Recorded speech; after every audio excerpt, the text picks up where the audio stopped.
इस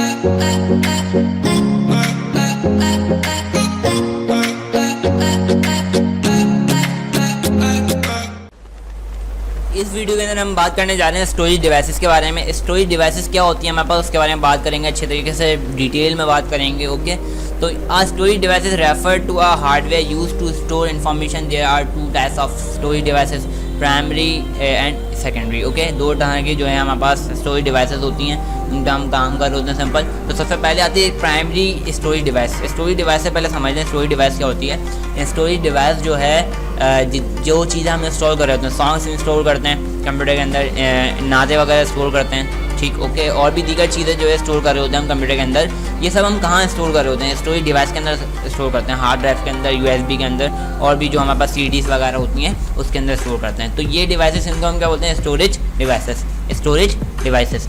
अब सबसे पहले इसके अंदर दो तरह की डिवाइसेस आती हैं मोस्टली, प्राइमरी स्टोरेज डिवाइसेस और सेकेंडरी स्टोरेज डिवाइसेस। सबसे पहले प्राइमरी स्टोरेज डिवाइसेस को हम बात करेंगे, उसके ऊपर बात करेंगे। इसके अंदर दो डिवाइसेस आते हैं जिसका नाम है रोम और रैम। सही, दो तरह की डिवाइसेस होती हैं जिसके अंदर रोम और रैम आती है। प्राइमरी स्टोरेज डिवाइस के अंदर दो तरह की चीज़ आती है हमारे पास, रीड ओनली मेमोरी और रैंडम एक्सेस मेमोरी। रोम और रैम के अंदर फ़र्क क्या है ये देख लेते हैं हम थोड़ा सा। रोम है तो एक ही कैटेगरी के अंदर ये दोनों, लेकिन दोनों में थोड़ा फ़र्क है। सही, रीड ओनली मेमोरी कोई एक ऐसी मेमोरी कंप्यूटर के अंदर सेट होती है, सेटिंग हो जाती है उसकी, जिसको हम रीड कर सकते हैं, लेकिन उसके अंदर हम कुछ टच नहीं कर सकते, कुछ एडिट नहीं कर सकते। ओके, तो ये कौन सी मेमोरी होती है हमारे पास? रीड ओनली मेमोरी, जिसको हम टच नहीं कर सकते, यानी कि कुछ भी हम उसको बोल नहीं सकते भाई अगर हमने उसने कोई ख़राबी करी तो जैसे भाई हमारा कंप्यूटर ख़राब होगा, कुछ भी हमने कुछ भी करके। वैसे इसके अंदर कोई एडिटेशन होती नहीं है, ना कोई डिलीटेशन होती है उसके अंदर। ओके, कुछ सेटिंग्स होती हैं जो कंप्यूटर में ऑटोमेटिक हो जाती हैं, ठीक है। उसको मेजर सेटिंग्स यहाँ पे लिखा हुआ भी है, in it store the major settings of computer permanently. Okay, वो परमानेंटली सेट हो जाती हैं, उसको हम क्या बोलते हैं? रोम। इसके बाद एक चीज़ आती है वो RAM, random access memory. RAM is a volatile memory है वैसे भी, mean it loses its content as the power supply is disconnected. This is used to store data and instruction temporarily. देखें, सबसे पहले इसके अंदर इतना डिटेल में नहीं लिखा हुआ, मैं आपको बता दूं रैम का काम क्या होता है।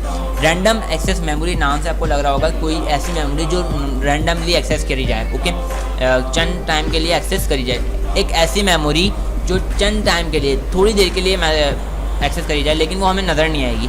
यानी कि इट्स मीन, इसका मतलब क्या है कि कंप्यूटर की स्पीड पे काम करती है। ओके, अब मैं मिसाल के तौर पे अपने कंप्यूटर में फोटोशॉप इंस्टॉल कर लेता हूँ। ओके, एक कंप्यूटर मेरे बराबर में रखा हुआ है, एक कंप्यूटर जो है जिसमें मैं खुद यूज़ कर रहा हूँ उसको। अब मैं अपने कंप्यूटर में फोटोशॉप को ऑन करता हूँ तो वो आधे घंटे में ऑन होता है, और बराबर में जो कंप्यूटर रखा हुआ उसमें 1 मिनट में ऑन हो जाता है। हालांकि दोनों में वर्जन एक ही इंस्टॉल किया, एक ही सेटअप से दोनों को इंस्टॉल किया है। तो फ़र्क क्या आ रहा है? स्पीड का फ़र्क आ रहा है भाई। स्पीड किस पे मेजर करती है? रैम के ऊपर मेजर करती है। अब जो बराबर में कंप्यूटर रखा है उसमें 10 GB रैम है, और जो कंप्यूटर मैं यूज़ कर रहा हूँ उसमें 2 GB रैम है, तो ज़ाहिर सी बात है टाइम लगेगा। उस कंप्यूटर की स्पीड ज़्यादा है क्योंकि उसके अंदर रैम ज़्यादा है। सही, उसके अंदर प्रोसेसिंग की जगह ज़्यादा है उसके पास। सही, उसका जगह यानी कि जो मेमोरी उसकी ज़्यादा है रैम की। ओके, 10 GB है, और यहाँ पे जो हमारा कंप्यूटर वो 2 GB मेमोरी पर काम कर रहा है, तो स्पीड मेजर करती है। ओके, इसके बाद मिसाल के तौर पर मैं फोटोशॉप पर काम कर रहा हूँ अपना, अब फोटोशॉप पर काम कर रहा हूँ और एकदम लाइट चली आती है। ओके, अब एकदम लाइट चली गई, कंप्यूटर बंद हो गया, फिर दोबारा ऑन होगा तो फोटोशॉप हमें ऑन हुआ मिलेगा? नहीं मिलेगा ऑन हुआ।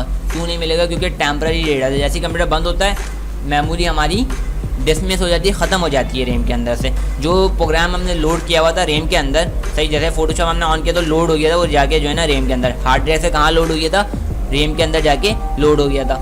सही, अब वो लोड हो गया, अब वो यूज़ कर रहे हैं, एकदम लाइट चली गई या बंद हो गया कंप्यूटर किसी वजह से, तो दोबारा लोड नहीं होगा दोबारा। यानी कि अगर दोबारा कंप्यूटर ऑन करें बंद करने के बाद, तो वो रैम के अंदर जो है प्रोग्राम दोबारा लोड नहीं होगा। वो हमें दोबारा जो न्यू तरीके से, जो बिल्कुल रिसेंटली हमने पहले ओपन करा था, उसी तरीके से हमें उसको ओपन करना होगा।